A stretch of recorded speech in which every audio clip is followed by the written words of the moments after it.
ఒకే ఒక్క జీవితం. దేవుడు నీకు ఇచ్చిన బిడ్డలకు ఎంత ప్రేమను పంచగలవో అంత ప్రేమను పంచు. ఒకవేళ 7 జన్మలు ఉన్నాయి అనుకోండి, నీ పిల్లల దగ్గరికి వచ్చి, బాబు ఇంకో జన్మ ఉంటే ఎవరి కడుపును పుట్టాలనుకుంటున్నావు అని నీ పిల్లల్ని అడిగితే, ఆ పిల్లలు ఏమన్నారో తెలుసా? మరలా మా అమ్మ కడుపునే నేను పుట్టాలయ్యా, పుడితే మరలా తండ్రి కడుపునే పుట్టాలయ్యా. 7 జన్మలు 8 జన్మలు లేవు, కానీ నీ పిల్లలు అన్న మాట, నా తల్లి కడుపునే పుట్టాలయ్యా, నా తల్లి లాంటి తల్లిని ప్రపంచంలో నేను ఎక్కడా చూడలేనయ్యా. ఆ మాతృమూర్తి కడుపులో ఎన్ని జన్మలున్నా ఆ తల్లి కడుపునే పుట్టాలయ్యా అని నీ పిల్లలు అనేటట్లుగా నువ్వు బ్రతకాలి. అలాంటి ప్రేమను పంచాలి.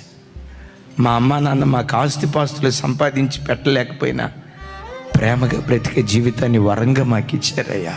మరొక జన్మంటూ ఉంటే ఆ తల్లి కడుపులోనే పుట్టాలని నీ పిల్లలు అనేటట్లుగా ఆ మాతృత్వాన్ని నీ పిల్లలకు నువ్వు పంచాలి.